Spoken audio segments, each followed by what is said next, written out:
Bonsoir chers amis, je vais vous inviter à partir de ce soir à reprendre confiance dans la parole de Dieu.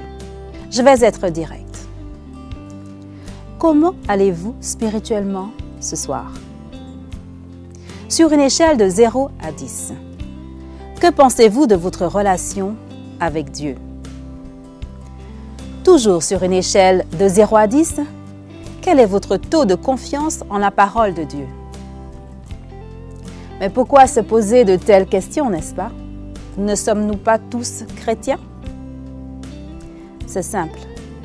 Nous vivons à l'ère de l'automatisme, dans un scénario qui pourrait se dérouler comme suit.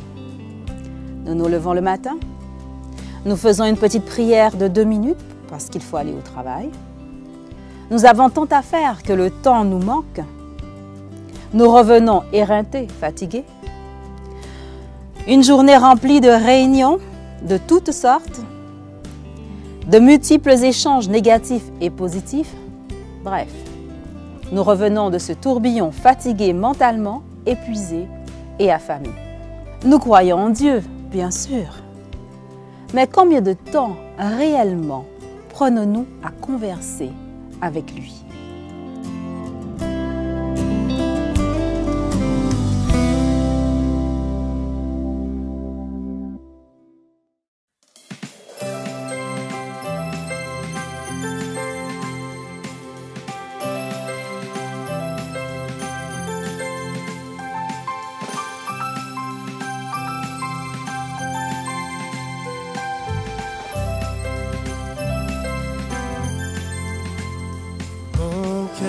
Te cherche au point du jour.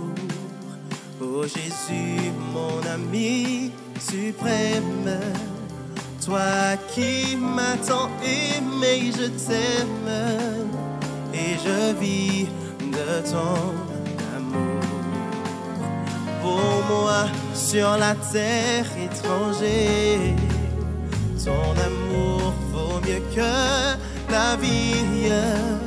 Jésus, pour mon âme ravie, n'es-tu pas le bon berger?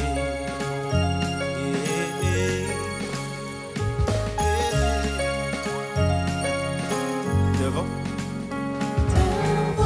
ton merveilleux amour, en t'adorant mon âme heureuse, triomphe et célèbre joyeuse tes bontés de chaque jour.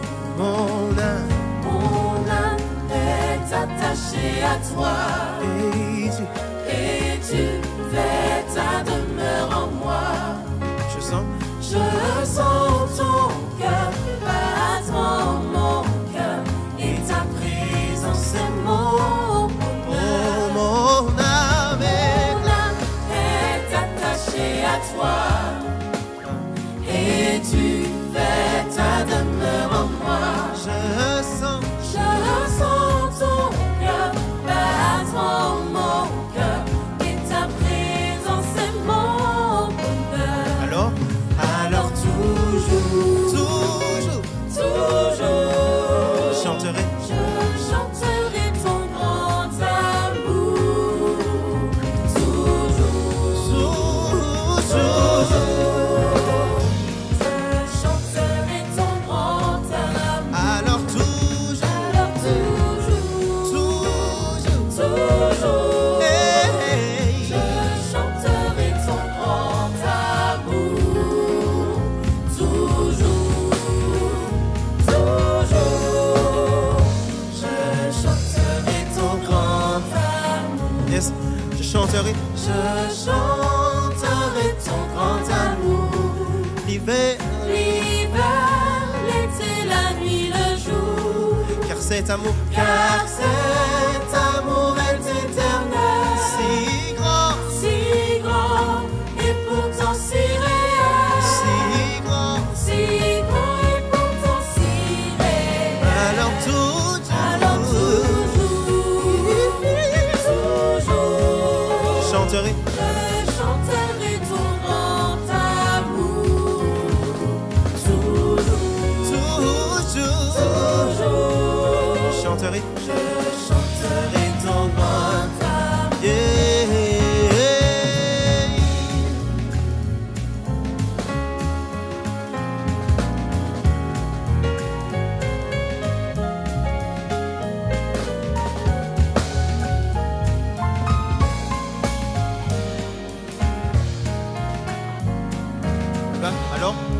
Alors toujours,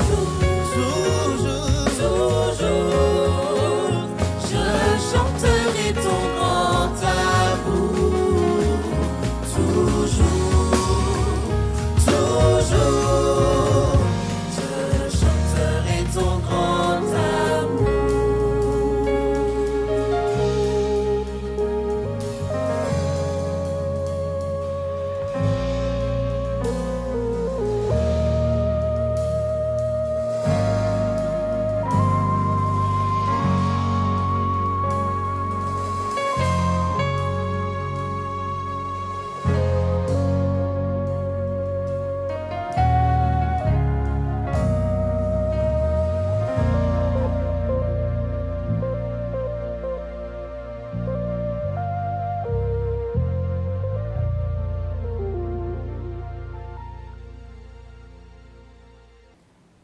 Sur une échelle de 0 à 10, où mettez-vous votre curseur sur le temps que vous passez à parler avec lui? Puis combien de temps prenez-vous pour ouvrir sa parole et chercher les petites pépites et les trésors qui y sont cachés? Ce sont des questions rhétoriques, car je ne peux entendre vos réponses. Mais essayez tout de même d'y répondre sérieusement, au moins une fois par semaine. L'une est une alimentation directe, l'autre est une alimentation de seconde main. Laquelle est directe et laquelle est de seconde main? L'une et l'autre, je vous assure, ont leur importance. Mais d'après vous, laquelle est le plus important pour une compréhension personnelle de la parole de Dieu?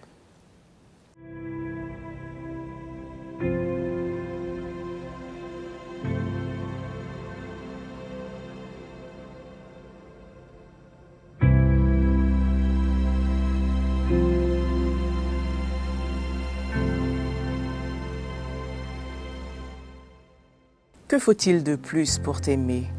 Je ne t'aime point, ô mon Dieu, à cause du ciel promis. Je ne veux pas t'obéir, pas peur d'avoir des tribulations. Tu es et seras toujours, ô mon bien-aimé roi, la seule raison et source de mon amour pour toi. Ce qui m'a transpercé et vraiment transformé, c'est la vue de ton corps sur la croix attaché. Pour moi, blessé, sanglant, meurtri et lacéré, humilié, méprisé et à la mort livré. Oui, enfin, si sublime est ton amour suprême, que même sans le ciel, je t'aimerai quand même. Et même sans martyr, je te révérerai, car l'image de ta croix dans mon âme est gravée. Tu n'as pas à me donner rien de plus pour t'aimer, car même quand ce que j'espère ne se réaliserait, devant un si parfait et sublime amour, je t'aimerai autant que je t'aime maintenant. Amen.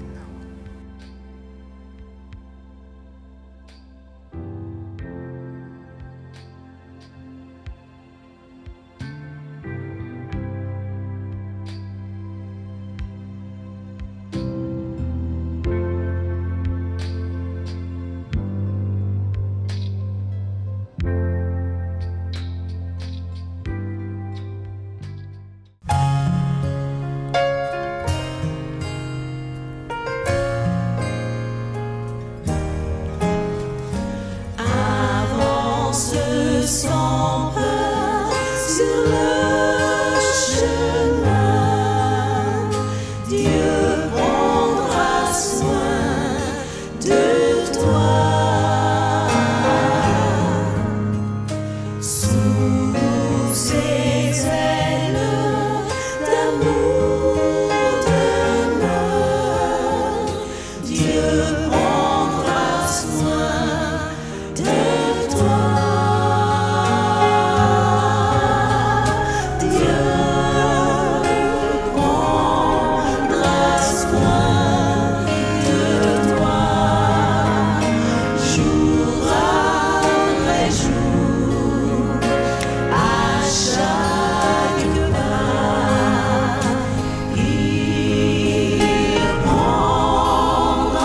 So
Que dit la parole de Dieu à ce sujet? Quelle est l'expérience la plus transformatrice? Vous connaissez l'histoire des Béréens qui écoutaient, certes, la parole, mais qui la vérifiaient. Ou encore l'expérience des disciples que Jean relate à travers 1 Jean 1, le verset 1 et 3. Ce qui était dès le commencement, ce que nous avons entendu, ce que nous avons vu de nos yeux, que nos mains ont touché concernant la parole de vie. Ce que nous avons vu et entendu, nous l'avons annoncé. Plutôt, nous vous l'annonçons. Il parle bien d'entendre, de voir, de comprendre, de toucher la parole de Dieu. Chers amis, bonsoir. Aujourd'hui, pour cette réflexion, vous me permettrez d'être plus narratif en vous invitant à voyager au travers d'un récit propre au livre de Luc, dans Luc 24 à partir du verset 13. Dans ce récit, nous avons 2 protagonistes, 2 disciples qui cheminent tristement sur une route déserte. L'un d'entre eux est prénommé Cléopâtre et l'autre, nous ne savons pas. Nous savons qu'ils font route vers Emmaüs, localité à la location bien imprécise, mais en fait, ce n'est pas très important pour nous de le savoir. On sait aujourd'hui qu'ils marchaient sur une route qui allait de Jérusalem vers justement cette ville d'Emmaüs. Et sur cette route, l'ambiance est pesante, les jambes sont lourdes, le pas est lent et la route semble certainement plus longue que d'habitude. Pourquoi donc? Ils étaient partis de chez eux il y a quelque temps déjà, enthousiasmés par un certain Jésus de Nazareth à la parole enflammante et à l'action efficace. Ils avaient de grandes espérances qui les avaient mis en marche. Oui, mais voilà, ce Jésus avait été crucifié. Rien de ce qu'ils avaient espéré ne s'était passé comme prévu et aujourd'hui, ces disciples sont découragés, désabusés, eux qui avaient tant voulu le voir être le roi. À ce point du récit, leur espérance semble morte. Bien sûr, quelques femmes les avaient étonnées. Celles-ci étaient allées au tombeau et en étaient revenues disant que Jésus était vivant. Force est de constater que cette annonce est restée sans effet. Le texte continue et nous voyons qu'une rencontre va tout changer. Car, chemin faisant, un inconnu, pourtant bien connu, mais non reconnu en tout cas à ce moment-là, va s'approcher et va faire route avec eux. Celui-ci est d'abord à l'écoute, une écoute silencieuse, pleine d'empathie, d'attention pour ses voyageurs. Puis à mesure qu'il avance, j'imagine que celui-ci se rapproche toujours plus. Et après l'écoute, vient la parole. Il fait en quelque sorte le premier pas. Plus encore, sa prise de parole a un mérite, celui de mettre un premier frein dans cette marche. Ils vont s'arrêter. Cet inconnu va alors orienter leur réflexion en les questionnant sur ce qu'ils vivent, les invitant à mettre des mots sur ce qui ne va pas. Et par cette action, nous voyons qu'il entrevoit leurs doutes et surtout l'étape difficile qu'il leur faut franchir, croire en la parole des femmes, que le Christ n'est pas mort. Ainsi invite-t-il ses voyageurs à ne pas s'arrêter au tombeau. Et il va les pousser encore plus loin, plus profondément, en prenant le chemin des Écritures. Bergson disait qu'il n'y a pas de conscience de soi sans mémoire. Alors l'inconnu prend le temps. Il prend le temps d'expliquer par la parole tout ce qui concernait la véritable mission du Christ. Comme s'il voulait faire pénétrer cette parole, cette certitude dans les profondeurs du cœur de ses disciples. Peu à peu, cette conversation amène à une vie intérieure, à un feu brûlant. Ils diront même, les disciples, n'y avait-il pas comme un feu qui brûlait au-dedans de nous quand il nous parlait en chemin et quand il nous expliquait les Écritures? Oui, la conversation à 2 marquait le pas. La conversation à 3 les remet en marche. Les pas se font plus légers et la route paraît déjà moins longue. À l'approche de leur destination, ces hommes, ou cet homme et cette femme, nous ne savons pas, vont l'inviter à manger. Il entre. Ils ne savent pas encore, mais le salut est entré dans leur maison, à l'image de Zachée. L'inconnu prend alors le pain pour le rompre.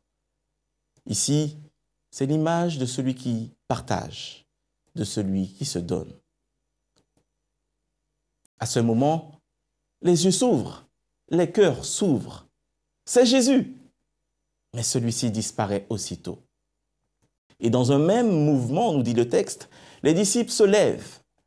À bien des égards, nous pourrions dire même qu'ils ressuscitent. Parce que le verbe qui est utilisé ici dans ce verset 33, se lever, c'est le même qui est utilisé pour l'action de ressusciter. Ils ne peuvent à ce moment présent contenir ce qui est au-dedans d'eux, car l'espérance est de nouveau présente. Ils se sont ouverts à l'invisible. Et d'un élan, ils retournent vers Jérusalem, partager cette espérance. Ce qui m'intéresse principalement dans ce récit, c'est le parcours qui est entrepris par ses disciples et le message que veut transmettre Luc au travers de ce chiasme. À bien observer, les disciples d'Emmaüs nous rejoignent. La vie est comme une route qui, à bien des égards, nous fait traverser par toutes sortes de situations, par toutes sortes d'événements qui nous façonnent. Le chemin peut aussi symboliser le cheminement intérieur, le déplacement de soi. Et je ne vous l'apprendrai pas, cette route peut, comme pour les disciples, être un chemin plein de doutes, un chemin plein d'interrogations, de tristesse, ou même accompagné de compagnons, de coreligionnaires, d'amis, de nos familles, nous pouvons ressentir la solitude et l'abandon. C'est que sur la route, même en étant disciples, nous pouvons remettre à certains moments en question la présence de Christ même à nos côtés et perdre de vue l'espérance qu'est la nôtre. Et c'est peut-être particulièrement vrai quand on doit vivre l'imminence de son retour dans le monde dans lequel on vit. Le message de Luc est d'une part d'affirmer que le Jésus en lequel nous croyons est bien vivant. Et chers amis, cette bonne nouvelle ne saurait être remise en question. Cette certitude doit sans cesse nous accompagner. Oh certes, nous ne pouvons pas le voir de manière physique, mais il n'en demeure pas moins qu'il est toujours avec nous. Et je le crois, il est encore plus près quand en chemin, nous passons par des temps difficiles. En fait, son absence n'est qu'apparente. Placé à chaque carrefour du cheminement de nos vies, le Christ nous rejoint quand même, nous ne le reconnaissons pas. Il est à l'écoute. Il nous invite à avoir une parole libératrice et à faire une pause dans nos tumultes. J'aime bien cette phrase de Bruno Chenu qui dit que l'invisible de la présence ne signifie pas l'irrémédiable de l'absence. Sa présence, son action dans ma vie, dans ta vie, dans nos vies, est une certitude qui apaise, qui revigore, qui donne de l'élan et qui remet en marche.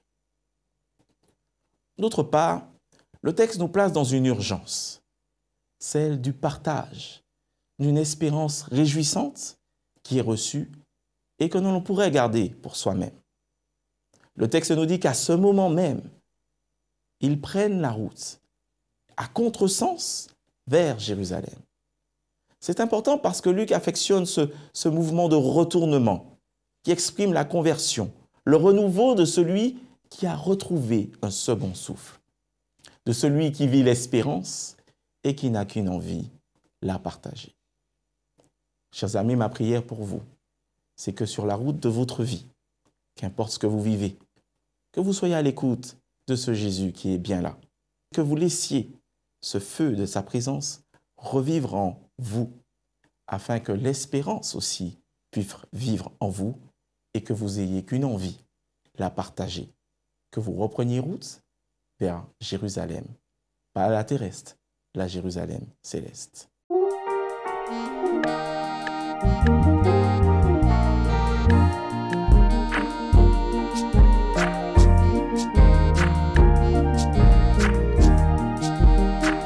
Jérusalem.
dans son palais, dormir était silence.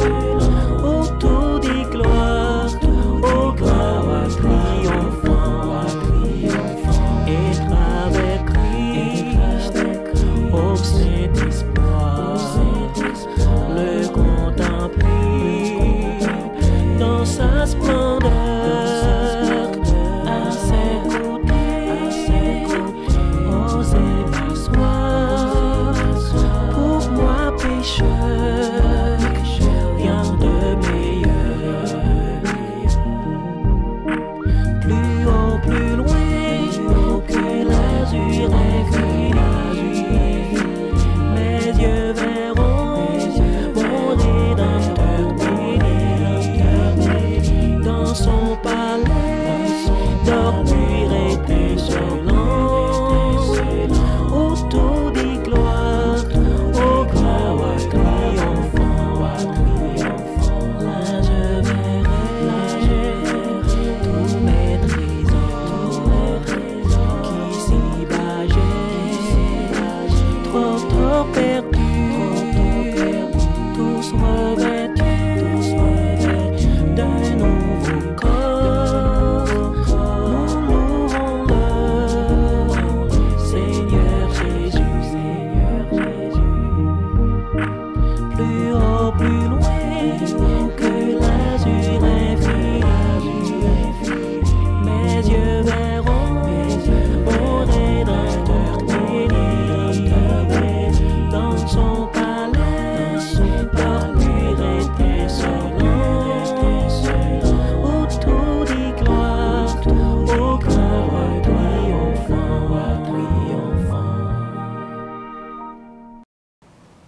Éternel, qu'il est bon de te louer, de te rendre grâce, Seigneur, parce que tu as permis à ce que nous puissions passer cette semaine sous ton regard béni. Merci, Seigneur, de ta bonté, de ta miséricorde. Merci de nous permettre, Seigneur, de participer à ton saint jour. Merci de nous avoir aussi donné le droit et le privilège, Seigneur, de proclamer ton saint nom. Que nous puissions nous réjouir, Seigneur, dans ce jour de sabbat. Que nous puissions te rendre gloire dans notre cœur. Que nous puissions être toujours disposés à vouloir t'obéir, à vouloir te servir. Merci, Seigneur, encore pour nous permettre à ce que nous soyons éclairés, guidés par notre Sauveur Jésus-Christ. Que tu puisses purifier notre cœur, que tu puisses, Seigneur, nous transformer, que nous puissions être toujours, Seigneur, en attente de t'obéir, en attente de t'écouter. Merci encore, Seigneur, de nous donner ce jour de repos, ce jour où nous allons être unis avec toi, ce jour où nous nous sentirons pleinement satisfaits de tout ce que tu as fait pour nous. Je te loue, Seigneur, que tu aies donné ton Fils, Jésus-Christ, ce sang qui a coulé pour nous afin de nous accorder le salut et la vie éternelle. Que ton nom soit glorifié en son saint nom. C'est en son nom que je t'ai prié et pour ta plus grande gloire. Amen.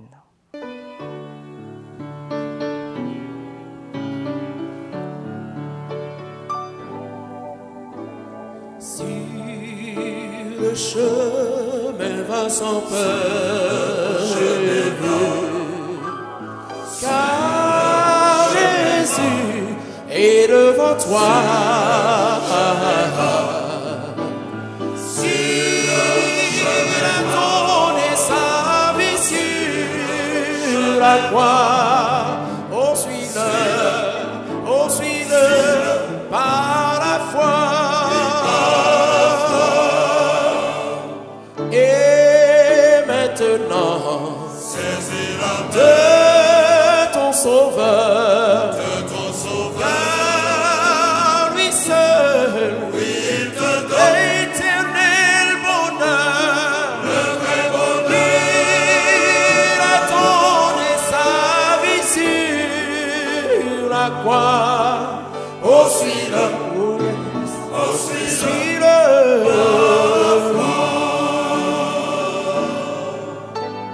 Si tu tombes en chemin,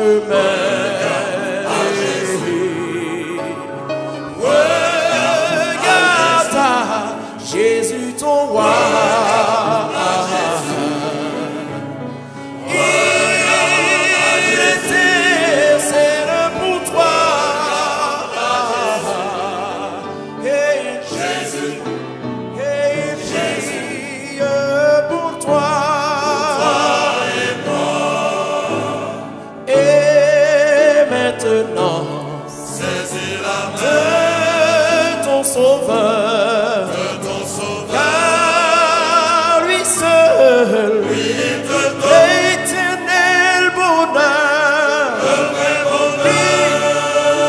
l'a donné sa vie sur la croix. Oh, suis-le, suis-le.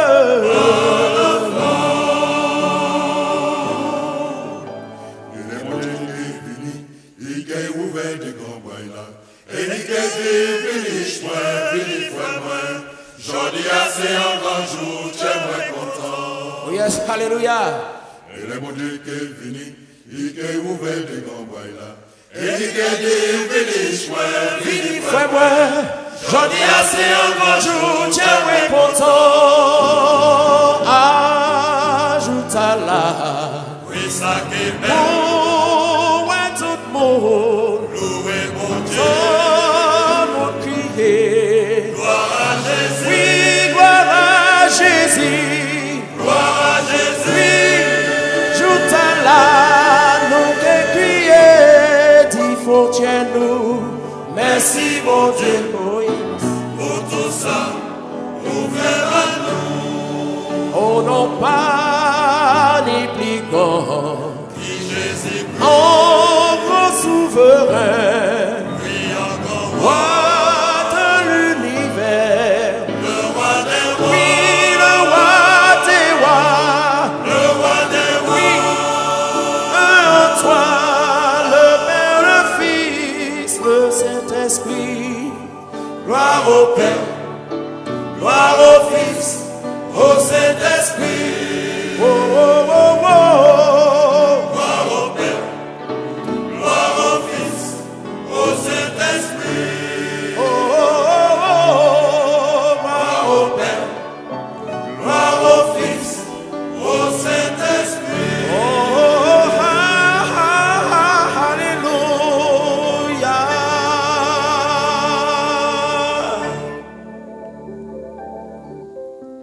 Ainsi, vous avez compris, l'expérience la plus impressionnante est celle qui inclut nos 5 sens directement à Dieu et à sa parole. Et c'est ainsi, et seulement ainsi, que votre confiance en la parole pourra s'exercer, accompagnée des expériences pratiques que Dieu mettra sur votre chemin pour consolider votre recherche et votre foi.